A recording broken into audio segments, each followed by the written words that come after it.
We've been talking about this throughout the month, of course. February is Heart Month, but did you know your chances of surviving a heart attack are actually pretty slim? So joining us this morning, we have EMT Scott Crawford and Marcia Freeman joining us. And Marcia actually helped save a life. You are one of our heroes, our unsung heroes, so thank you. From the family, I'm sure, especially of who you saved last year.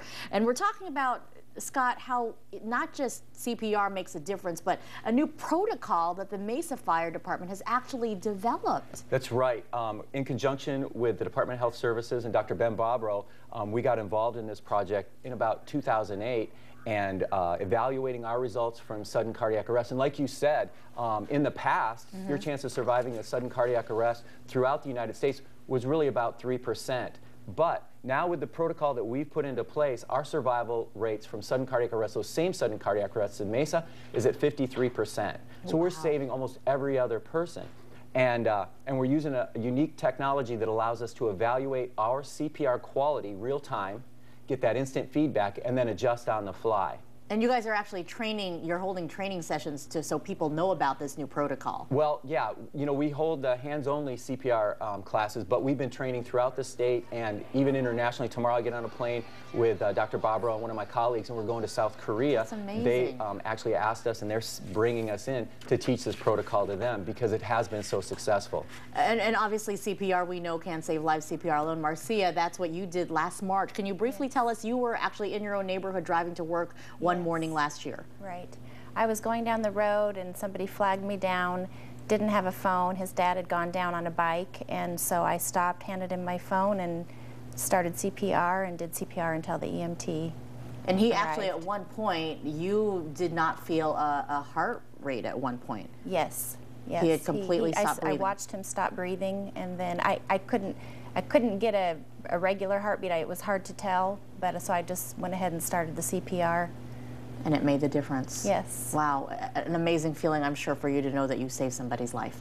Yes. She's a nurse, so she does that also every day by your hard work as a nurse. Scott, when you hear stories like this, we know that it makes a difference, but even better, as you said, with the new protocol. And you brought actually one of the models to demonstrate how this works. yeah, I certainly did. And I want to emphasize right up front that CPR is so important. The bystander CPR is what makes all this work. And statistically, we found that for every minute that goes by that CPR isn't initiated, chance of survival decreases by about 10%. So it's really important. For every minute.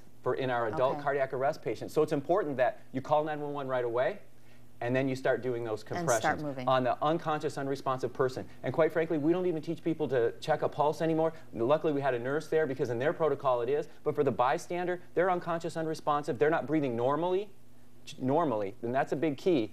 Then just do compressions. Because we're going to save lives with that. Okay. And you wanted to show me exactly how this works. I want you to do something. Oh, no. So we're going to get Tess to do some CPR today. Okay. And we're going to evaluate her quality. I'll just come down here. We're going to have to probably and I'm stay going to give low. you a real quick class, and we're going to use the feedback device so that we'll be able to watch how good her CPR is. Okay. We always want our patient on a hard, flat surface. We want our hands right over the center of the chest. And yeah, it might be better standing up, but however stand you want, up on here. push hard and fast. And we want about a rate of 100 times a minute. And so here on our monitor, we're going to look and we're going to see she's going way too fast. Keep going, slow down. Okay. She's at about... You said fast. I know. So we want to be right around 100. So they say if you sing Staying Alive in your head, that'll work. Okay, so keep a beat. Right, and then push as hard as you possibly can. We can see what her depth of compression is. So this is what our medics and EMTs see. And so she's at 1.2, harder, harder, harder, harder. There she is. She's getting close. So you just got to push hard. We got to get you working out.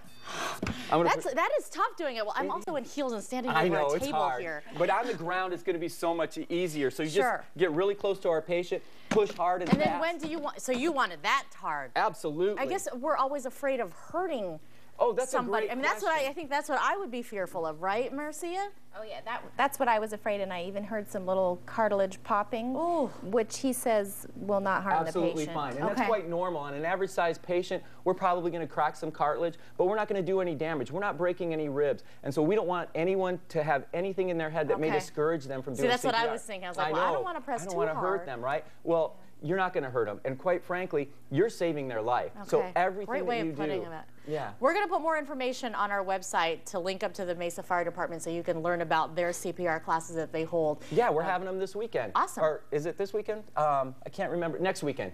Because this is this weekend. It's Sunday. It's Next okay. weekend at our libraries, we're going to have a hands-only CPR class. But if you can't make that, go to the AZDHS website, AZ Share. There's videos, and there's a lot of information. So if you can't make it, at least you can get a primer on how to do it in advance. Correctly, and not the way I was doing it, apparently. Thank you so much for joining us, both of you. We'll be right back. Stay with us.